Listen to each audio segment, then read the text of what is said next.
RER Information. Et nous retrouvons tout de suite le journal présenté par Éric Michel. Bonjour. Bonjour à tous. Vos deux journaux en font leur une ce matin. Guet-apens à Trois-Mars, le comptable frappé de 7 coups de couteau, écrit le GIR. Le sexagénaire tombe dans un piège. Tentative d'assassinat au tampon, titre de son côté le quotidien. Selon vos journaux, en effet, Lucien Haute, 64 ans, connu pour être un entrepreneur historique dans le Sud, a été sauvagement agressé devant son domicile dans la nuit de lundi à mardi. Il aurait reçu un coup de téléphone vers 2h30 et serait sorti de sa maison.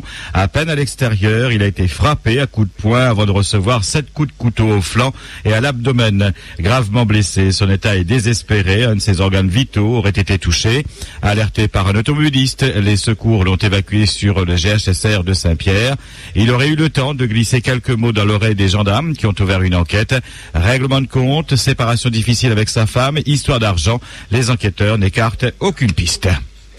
20 ans, c'est la peine prononcée hier par les jurés de la cour d'assises contre Frédéric Lioni, accusé du meurtre de son ex-compagne Coralie Palani en avril 2011 à Saint-Louis.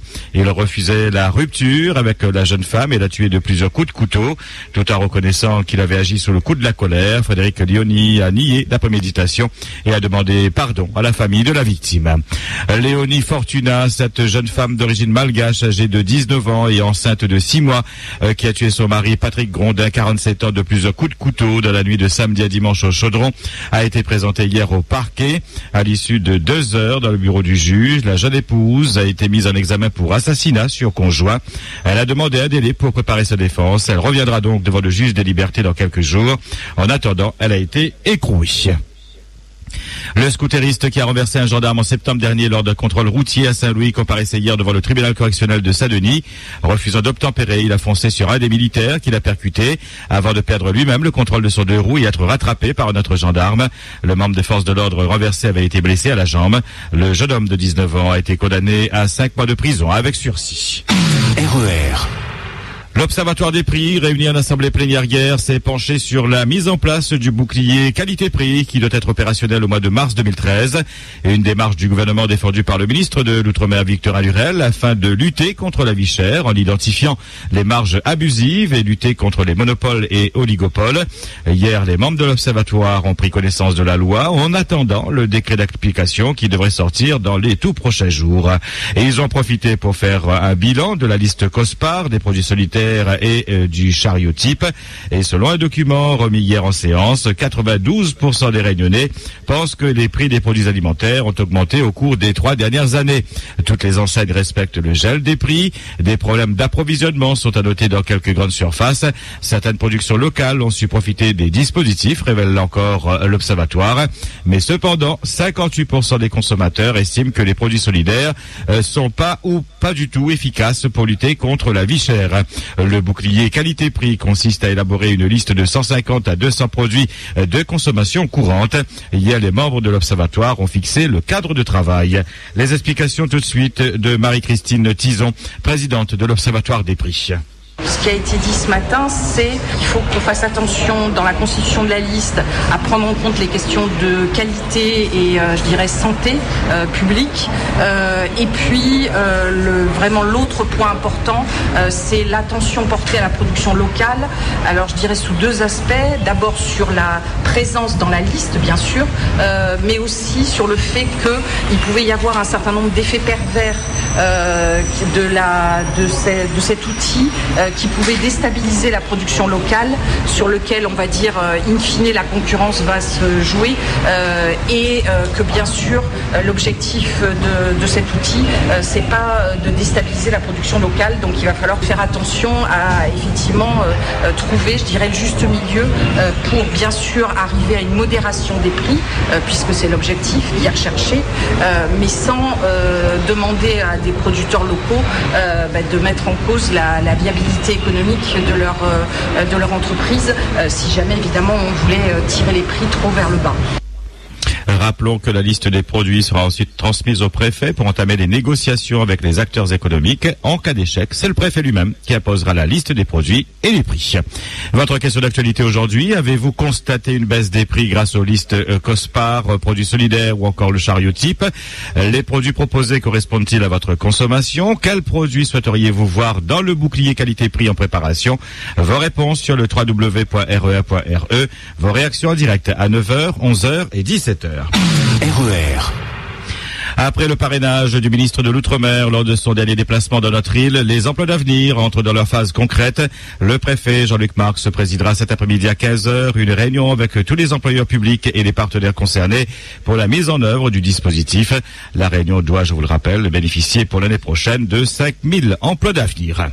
Jean-Jacques Vlody a plaidé hier à l'occasion des questions orales au gouvernement à l'Assemblée nationale pour l'inscription de Sillaos en tant que zone prioritaire pour l'amélioration de l'offre de soins, notamment les soins d'urgence dans le cirque. On écoute tout de suite le député de la 3e circonscription. Cette permanence est assurée uniquement en semaine et en journée. Le soir et les week-ends, les habitants de Sillaos sont contraints de se rendre au CHU de Saint-Pierre situé à 1 heure de route afin d'être pris en charge en cas d'urgence. Lorsque la route est coupée, les habitants de Sillaos qui nécessitent des soins d'urgence en sont donc privés. Madame la ministre, vous conviendrez comme moi que cette situation n'est pas satisfaisante et doit pouvoir être modifiée et complétée pour répondre davantage aux besoins de la population permanente et de passage, surtout le soir et le week-end. Il faut cependant reconnaître que ces dernières années, des efforts ont été engagés en ce sens, grâce notamment à l'intervention du SAMU 97.4, mais également au déploiement d'un dispositif de télémédecine permettant de venir en appui aux professionnels paramédicaux présents sur le site la nuit et le week-end. Ce mécanisme expérimental ne saurait être à lui seul considéré comme une suffisance pour répondre aux besoins de santé dans le cirque. Il ne permet pas, en particulier, de répondre à ce stade à l'exigence formulée par le président de la République d'une accessibilité à une prise en charge en urgence dans un délai de moins de 30 minutes. Je vous remercie à cet effet de me préciser quelles mesures comptez-vous mettre en œuvre pour garantir la sécurité et la santé des habitants qui pratiquent et qui résident dans le cirque. Le gouvernement, par la bouche de Michel Delaunay, ministre délégué auprès de la ministre des Affaires sociales et de la Santé, chargé des personnes âgées et de l'autonomie, a abondé dans le sens de Jean-Jacques Vlody et annoncé plusieurs pistes. Plusieurs solutions sont actuellement à l'étude à l'Agence de santé de l'océan Indien. Le renfort de la télémédecine, le recours élargi au transport sanitaire héliporté, la promotion d'une maison de santé favorisant à terme l'installation et la résidence de professionnels médicaux et paramédicaux.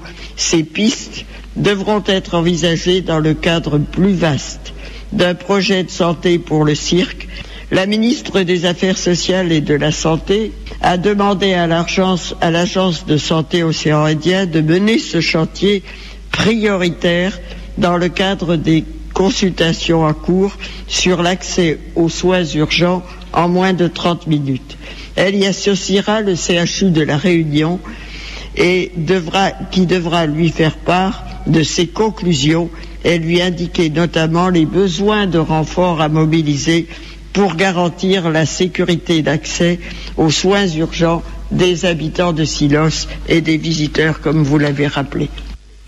Jean-Jacques Vlody s'est déclaré très satisfait de la réponse du gouvernement, considérant Sillaos comme une zone prioritaire pour l'amélioration de l'offre de soins. Dans un communiqué, le député de la 3e circonscription assure qu'il veillera à ce que l'Agence de santé Océan Indien mette en œuvre un dispositif pertinent, efficace mais également efficient au bénéfice de la santé de tous les habitants de Sillaos. Conseil municipal écourté à Saint-Louis. Les élus devaient hier soir discuter de 2 points principalement. Le récent référendum sur le découpage de la 25e commune qui a fait un flop dimanche dernier et les remarques de la Chambre régionale des comptes. Mais plusieurs élus de la majorité de Claude Warreau ont quitté la séance pour protester contre le fait qu'ils n'ont pas été payés le mois dernier. Les élus de l'opposition conduits par Cyril-Émile Carreau sont eux restés, mais pas suffisants pour atteindre le quorum. La séance a dû donc être levée. Un prochain conseil municipal devrait avoir lieu dans 3 jours. Ouverture aujourd'hui de la 4e université rurale de l'océan Indien à Saint-Joseph. Pendant 3 jours, des intervenants venus de l'Inde et de la métropole animeront aux côtés des réunions Lyonnais, des ateliers, des conférences ou encore des cafés pédagogiques autour de 3 grands thèmes. Aujourd'hui, l'agenda 21 dans une collectivité, un outil pour un projet territorial partagé. La journée de jeudi sera celle des itinéraires pour aller à la rencontre d'expériences inédites et enrichissantes aux 4 coins de l'île. Et puis vendredi, la construction d'une route numérique dans les Hauts. Inauguration hier de la nouvelle station d'épuration de Saint-André, située au Petit Étang à Cambuston. Elle a une capacité de traitement de 4000 m3 d'eau usée par jour et par temps sec et 6500 m3 par temps de pluie. Une nouvelle structure qui a nécessité un investissement de 11 millions d'euros après plus d'1 an et demi de travaux. RER. Miss France 2013, les téléspectateurs lyonnais pourront voter pour notre représentante Stéphanie Robert. La cérémonie aura lieu, je vous le rappelle, ce samedi à 23h, à partir de 23h50 à Limoges. 33 candidates concourent pour la couronne. Le vote sera ouvert une fois les 12 finalistes désignés par SMS au 72 500, 65 centimes d'euros par SMS plus le prix du SMS. Par téléphone au 36 80, 73 centimes d'euros par appel plus surcoût éventuel selon l'opérateur. En football, le PSG a battu hier soir le FC Porto 2-1. Il s'adjuge la première place de son groupe A en Ligue des Champions. Et une victoire qui réoxygène le moral des troupes. Dans l'autre match, aucun vainqueur entre Schalke et Montpellier qui se sont quittés sur un 1-1. Les champions de France terminent dernier de leur groupe. RER. 8h12 sur RER, c'est le point final à cette édition. Merci de votre fidélité, de votre attention et passez une agréable journée. RER, la radio qui vous transporte sur toute l'île.